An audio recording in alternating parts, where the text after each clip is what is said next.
Baiklah, kami di sini sebagai kelompok 2 ingin menjelaskan tentang bisnis delivery grocery. Anggota kelompok kami, pertama Dimas Barudin Ari Armansyah, NPF 1901 2010 347. Yang kedua, Mediandika S, NPF 1901 2010 356. Dan selanjutnya Suryo Kusumo, NPM 2007 10 10 169. Dan yang terakhir Jianida Koida, NPM 2007 10 10 286.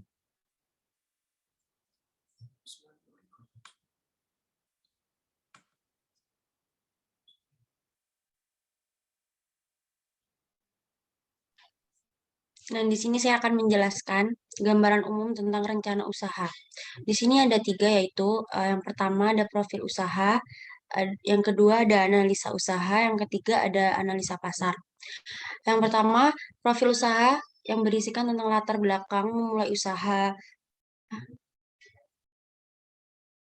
visi dan misi tujuan memulai usaha. Yang kedua, ada analisa usaha yang berisi tentang keunggulan produk, kelemahan produk, peluang usaha, dan ancaman usaha. Yang ketiga, ada analisa pasar, yaitu yang berisikan tentang potensi dan segmentasi pasar, pesaing dan peluang, dan strategi pemasaran. Next. Dan di sini juga ada latar belakang, yaitu makanan adalah hal mendasar dalam kehidupan manusia sebagai bahan pokok agar kita memiliki tenaga untuk memulai aktivitas. Selain bisa maksimal dalam berkegiatan. Dan ketika membuat makanan, diperlukan bahan seperti sayur-sayuran dan bumbu pelengkap lainnya. Setelah terdapat pandemi COVID ini, banyak orang mulai beralih menggunakan jasa pesan antar makanan instan yang harganya jauh lebih mahal. Dan harga bahan makanan lebih murah dari makanan instan.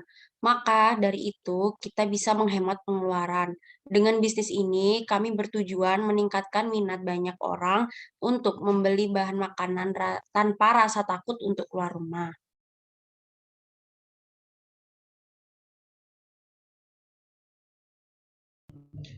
Selanjutnya ada visi misi.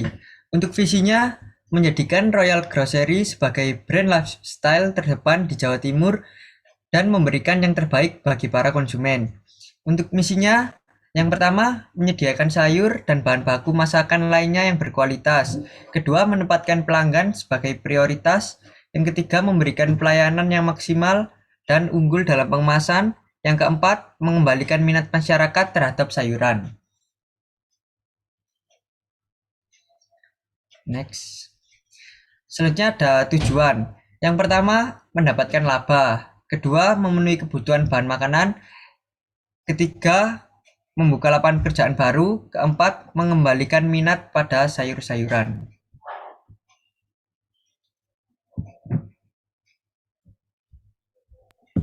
Keunggulan produk.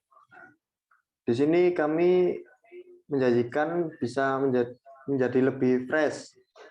Yang kedua, harga lebih terjangkau. Yang ketiga, layanan tercepat. Yang keempat, tanpa biaya tambahan. Yang kelima, sistem pembayaran mudah. Nah, yang pertama, lebih fresh karena sayuran langsung kami pilih dari para petani dan terjamin kualitasnya. Yang kedua, kenapa harga lebih terjangkau? Karena sayur disuplai langsung dari para petani, jadi tanpa ada biaya resell. Yang ketiga, layanan tercepat. Pengguna bisa menentukan tanggal pengiriman produk. Rentang waktu pengiriman adalah 2 hari sampai 7 hari setelah pemesanan.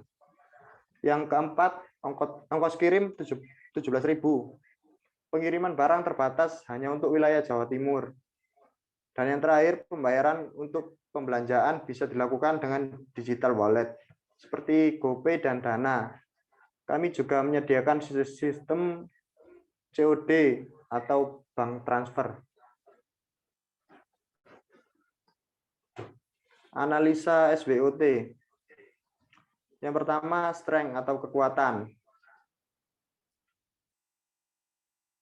Pada strength, kita mempunyai kekuatan yang lebih fresh, harga lebih terjangkau, layanan tercepat, tanpa biaya tambahan, sistem pembayaran mudah, dan weakness atau kelemahan brand awareness yang rendah, minimalnya aplikasi media yang digunakan di dalam bisnis, kompetitor yang lebih kuat. Dan yang ketiga, opportunities atau peluang, menarik konsumen baru dengan penawaran khusus, kemudian menjawab permintaan layanan pengiriman. Contohnya, pengguna bisa menentukan tanggal pengiriman produk. Dan yang terakhir, trade atau ancaman. Banyak pesaing di bidang yang sama dan harga sayur yang tidak stabil. Pembelian. Nah, pada perusahaan kami, cara pemesanan akan terhubung kepada customer melalui jejaring sosial media dan website kami seperti LinkedIn, Facebook, Google+, Pinterest, Twitter, dan website kami.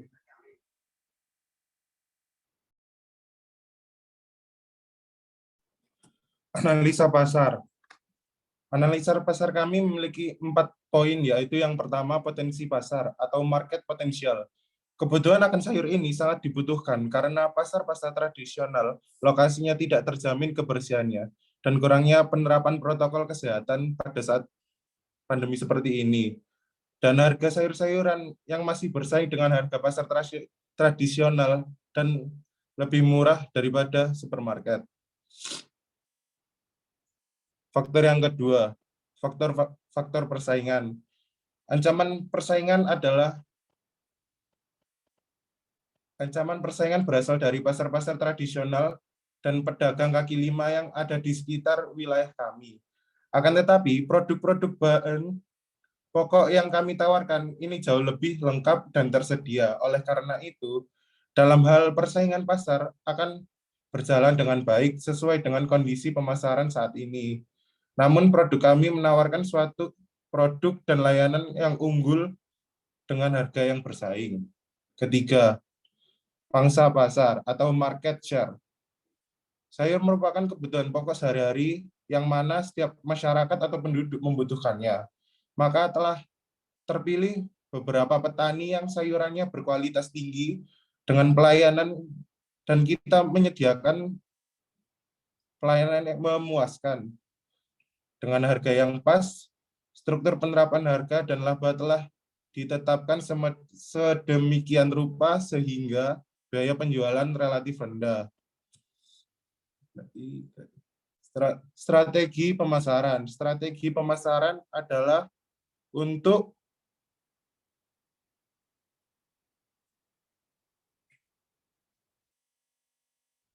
mempromosikan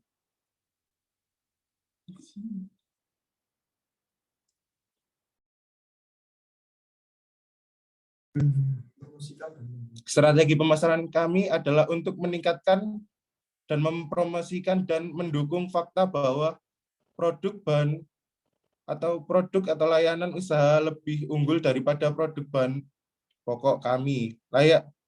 Layanan lain di pasar. Kami juga melakukan promosi dan iklan di berbagai tempat. Strategi fokus juga merupakan strategi pemasaran yang efektif yang berupa fokus biaya dan diferensiasi terfokus. Untuk pengiriman kami melakukan pengiriman hanya untuk wilayah Jawa Timur saja. Sekian, terima kasih.